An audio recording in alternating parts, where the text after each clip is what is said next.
Look. Mommy, cow Abu Dhabi. হ্যাঁ।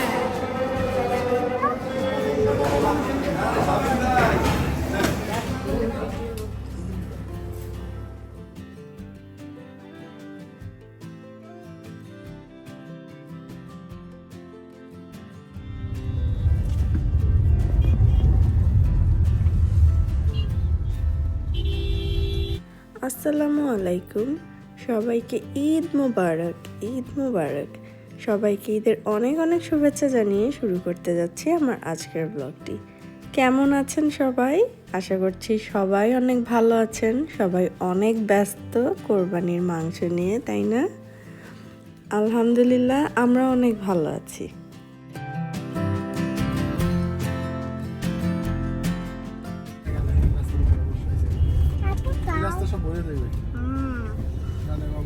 Atta cow, big cow, দেখছো? small cow. কতগুলো cow. It's a small cow. Ito হইছে big cow না।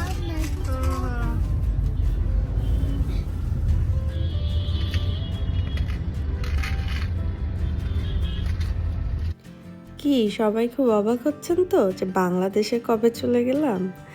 না না, এই ভিডিওটা আমার আর্কাইভে পড়েছিল অনেক দিন ধরেই। 2 বছর আগে যখন আমি লাস্ট বাংলাদেশে যাই, তো কোরবানি ঈদটা বাংলাদেশেই করা হয়। তো বাংলাদেশে যেহেতু কোনো ব্লগ আপলোড করিনি, আর ইউএসএ চলে এসে আবার এখানকার ব্লগ দেওয়া শুরু করেছি, যার কারণে এই ব্লগটা আমার আর দেয়াই হয়নি। তো ভাবলাম এটাই একদম রাইট সময়, কোরবানির ঈদে কোরবানির ব্লগ আপলোড করে দেই। আর স্মৃতির পাতায়ও থেকে যাবে, সেজন্যই আপলোড করা। আশা করছি আপনাদের কাছে ভালোই লাগবে।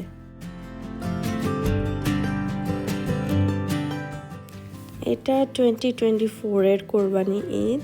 দেখেন সেই সময় আরাফ আর একটু ছোট ছিল, আর ও তো এই প্রথম মনে হয় কোরবানি ঈদে গরু দেখতে পেয়ে অনেক এক্সাইটেড হয়ে গেছে।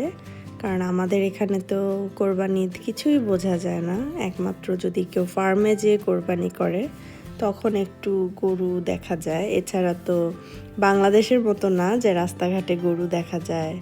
তো আরাফ খুবই এক্সাইটেড হয়ে গিয়েছিল যে এত গরু, যেখানেই যাচ্ছে রাস্তাঘাটে গরু। প্লাস ঈদের দিনও খুব অবাক হয়ে গিয়েছে, মানে ও প্রপার যে কোরবানি ঈদটা সেটাও বুঝতে পেরেছে এবার বাংলাদেশে যেই।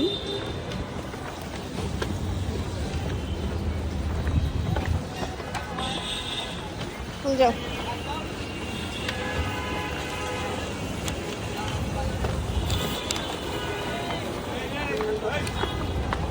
আমার হাতটা ছবি তুললাম। আচ্ছা। ড্যাডিকে পাঠাও আমার হাত। আরাফের অবস্থা দেখেন, ওকে রাতে একটু আমি মেহেদি দিয়ে দিয়েছি, ও ওর ড্যাডিকে দেখাতে বলছে। আসলে আরাফ ওর ড্যাডিকে অনেক মিস করছিল। আর তোমাকে দেখাও ড্যাডিটা। আমারটা ফিনিশার নেই তো, হলে দেখাবো। তখন দেখাও, তারপরে হবে এই যে You know what is it? তো আমরা অনেক রাতে হাতে একটু মেহেদি লাগাচ্ছিলাম, কারণ সাইফের জন্য তো হাতে মেহেদি দেওয়া যাচ্ছিল না, ও খুব জ্বালায়, কোলে আসতে চায়। তখন তো আরও একটু ছোট ছিল। এই যে দেখেন।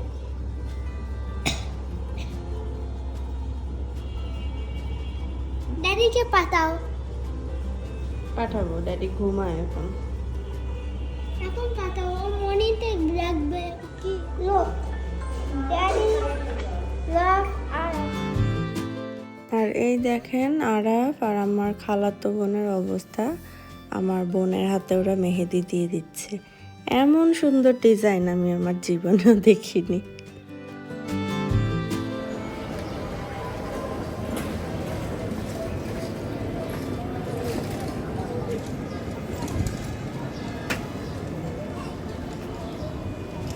বাংলাদেশের কিন্তু ভাইবটাই আলাদা, মানে আপনি কয়েকদিন আগে থেকেই ফিল করতে পারবেন যে কোরবানির ঈদ হচ্ছে। আশেপাশে তাকালেই গরু দেখা যাচ্ছে, সবাই খুব ব্যস্ত গরু কেনা নিয়ে। তো যাই হোক, এখানে তো আসলে এই ফিলটা পাওয়া যায় না। রোজার ঈদে যতটুকুই মজা হয় না কেন, কোরবানির ঈদটা একেবারেই বোঝা যায় না।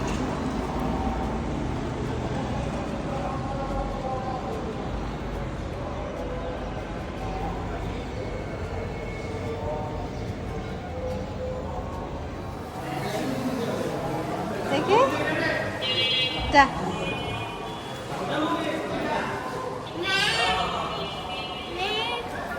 আসো ওই যে গরু দেখি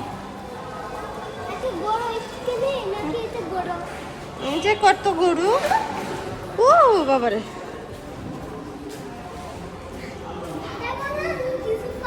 এখানে দাদা একটু হ্যাঁ আর লুক আরাফ এর আগে কখনোই এত গরু ছাগল দেখেনি একসাথে, এই প্রথমও দেখলো। ছোট ছোট ছাগলও দেখেছে, গরুও দেখেছে, তো ও অনেক হ্যাপি ছিল। আর সাইফ তো একটু ছোট ছিল, সাইফকে আসলে আরেকবার দেশে নিয়ে যেতে হবে কোরবানির ঈদ করাতে। যাই হোক, খুবই ভালো লেগেছে। আমি আসলে এই ভিডিওটা এডিট করতে যেয়ে আবার নস্টালজিক হয়ে যাচ্ছি, দেশের কথা মনে পড়ে যাচ্ছে বারবার।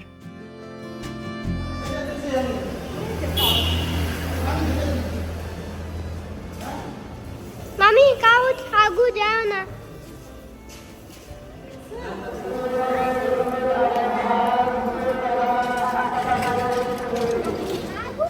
হ্যাঁ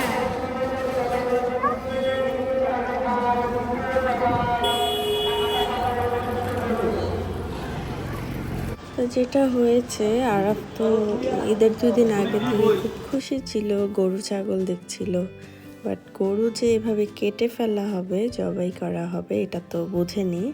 তো সকালে যখন ও দেখলো এই অবস্থা, ও তো অনেক স্যাড হয়ে গেছে যে কেন গরুকে কাটতেছে, মাম্মি আমি চাই না গরুকে কাটতে। তো অনেক বেশি স্যাড হয়ে যায়। এরপর আমরা ওকে বোঝাই যে আসলে প্রসেসটা কি, কেন এটা কোরবানি করা হচ্ছে বা কেন এই কোরবানির ঈদ। তারপর ও ফাইনালি বুঝে, বাট এরপরও অনেক বেশি স্যাড থাকে। আর এই যে আমি একদম সকাল সকালই চলে এসেছি আমার ছোট খালার বাসায়। কোরবানিটা সারাদিনই আমি আমার ছোট খালার বাসায় ছিলাম, কারণ আমার ছোট ছোট যে কাজিন, ওদের সাথে আরাফ খুব ভালো একটা বন্ডিং হয়ে যায়। মানে ওখানে যেহেতু আরও সমবয়সী কোনো ফ্রেন্ড খুঁজে পায় নাই, তো আমার কাজিনরা একটু ছোট ছোট, ওদের সাথে খুব ভালো একটা ফ্রেন্ডশিপ হয়ে যায় আরাফের। তো সব সময় শুধু ওই বাসায় যেতে চাইতো।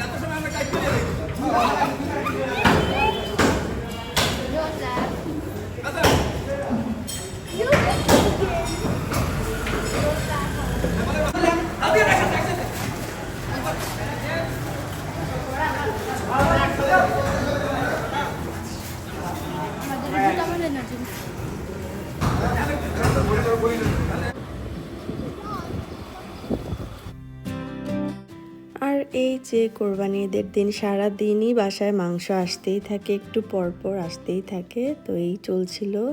আর অন্যদিকে মা অলরেডি রান্না বসিয়েও দিয়েছে, তো আমরা ওয়েট করছি কোরবানির মাংস খাওয়ার জন্য। তো এই ছিল আমার আজকের ছোট্ট একটি ব্লগ, ছোট্ট একটি মেমোরি শেয়ার করলাম আপনাদের সাথে। আশা করছি আপনাদের কাছে ভালো লাগবে। আর আমার ভিডিওটি যদি আপনাদের কাছে ভালো লেগে থাকে, প্লিজ আমার চ্যানেলটিকে সাবস্ক্রাইব করবেন এবং লাইক, শেয়ার ও কমেন্টস করে আমার পাশেই থাকবেন। ধন্যবাদ সবাইকে আমার ভিডিওটি দেখার জন্য। আল্লাহ হাফেজ।